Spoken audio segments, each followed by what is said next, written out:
किसी ने पूछा कि धार्मिक व्यक्ति को क्या क्या करना चाहिए, क्या क्या नहीं करना चाहिए, कृपया बताएं जिससे कि मैं उन्हीं कामों को करूं जिन्हें करना चाहिए, उन कामों को ना करूं जो मुझे नहीं करना चाहिए, और ताकि मैं धर्म के शिखर पर, धर्म की पराकाष्ठा को उपलब्ध हो सकूं।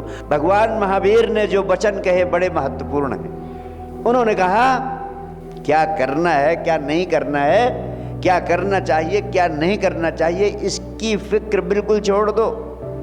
जो भी तुम्हें करना पड़े जिंदगी में, उस कार्य को ही होश पूर्वक करो, यही ध्यान है, इसके अलावा और कुछ नहीं करना है। जो कार्य करो उसको होश पूर्वक करो। और उन्होंने कहा आसुत्ता मुनि, यानी बिना सोए सोए अगर जिंदगी के कामों को करोगे तो तुम सच्चे मुनि हो जाओगे, यानी तुम परम आनंद को उपलब्ध हो जाओगे, कैवल्य को उपलब्ध हो जाओगे, निर्वाण को उपलब्ध हो जाओगे। तो तुम भी इसकी चिंता ना करो कि ऐसा करना चाहिए कि नहीं करना चाहिए।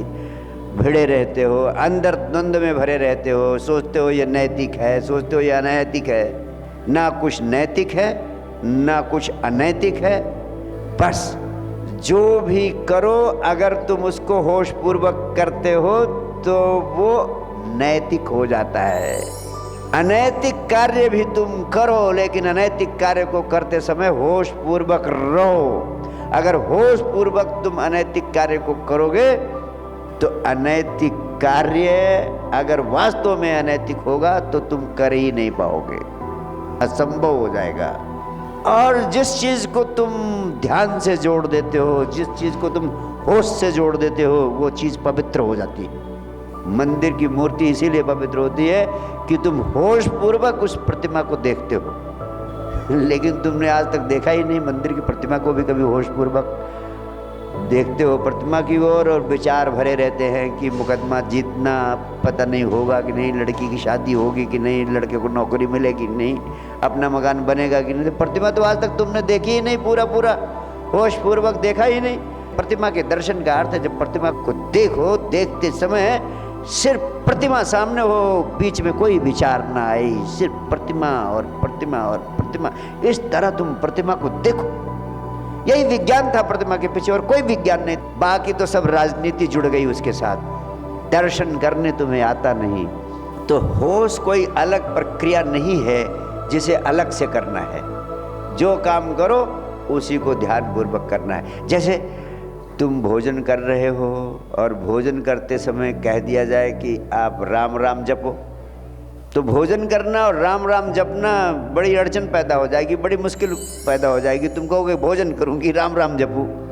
हमारे यहाँ परंपरा चली है कि भोजन करो तो राम राम जपो, समय खाली हो तो माला जपो, राम राम जपो, कुछ भी काम करते रहो प्रभु का स्मरण करते रहो। तो ना तो प्रभु का स्मरण होता है ठीक से और ना काम होता है ठीक से। वो सब एक पागलपन पकड़ लेता है आदमी को। भगवान बुद्ध, भगवान महावीर ने जो विज्ञान दिया उसका सार है कि भोजन करते समय चेतना सिर्फ भोजन पर केंद्रित रहे। भोजन करते समय होश पूरा का पूरा भोजन पर केंद्रित हो जाए तो भोजन करना ही ध्यान बन जाता है। और इस तरह जो भोजन करता है व्यक्ति, उसके भोजन का स्वाद अनंत गुना बढ़ जाता है, और ऐसा व्यक्ति कभी बीमार पड़ ही नहीं सकता। अन्नैव ब्रह्म, अध्यात्म के वैज्ञानिकों ने कहा जो इस तरह भोजन करता है उसके लिए भोजन अमृत बन जाता है, क्योंकि भोजन के साथ ध्यान जुड़ जाता है। जब तुम जिस काम को करते हो पूरी चेतना, पूरा होश उस काम में लगा देते हो तो उस कार्य की कुशलता बढ़ जाती है, उसकी मात्रा बढ़ जाती है। आप थकते नहीं, आप ताज़ा बने रहते हैं, क्योंकि उसी काम में पूरी ऊर्जा लग गई है। आपको पता है जब शरीर कुछ और कर रहा है और मन कुछ और कर रहा है, शरीर यहाँ है मन कहीं और है, तो एक तनाव पैदा होता है। उस तनाव का नाम ही थकान होता है। तुम काम करते हो, काम करने में तुम्हें थकान होती है। उस थकान का कारण सिर्फ इतना है कि जब काम कर रहे होते हो तो शरीर कहीं और मन कहीं और होता है। आपको पता है काम और खेल में क्या फर्क है? खेल खेल कर आप वापस लौटते हैं तो अद्भुत ताजगी और आनंद की आभा आपको घेर लेती है, और काम करके आप आते हैं तो थके हुए रहते हैं। कारण क्या है? कारण यह है सिर्फ इतना कि जब आप खेलते हैं तो खेलते समय आपकी सारी चेतना, सारी ऊर्जा खेल में लगी रहती है, कहीं दूसरी जगह नहीं जाती। तो आपको अद्भुत ताजगी का अनुभव होता है और एक आनंद की रसधार आपके भीतर बहती है।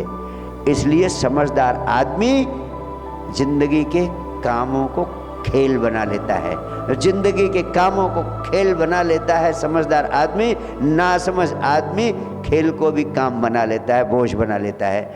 और काम को खेल बनाने का एक ही तरीका है कि जिस समय जिस काम को कर रहे हो पूरी ऊर्जा उसी काम में उड़ेल दो। थोड़ा सा होशपूर्ण हो जाओ, थोड़ा सा समझदारी से काम करो। इस तरह जिंदगी के छोटे छोटे कामों को करते हुए ही आप पाएंगे कि आपकी जिंदगी की क्वालिटी बदलने लगी है। इसको बोझ न बनाएं, आदत को खेल खेल में बदल सकते हो।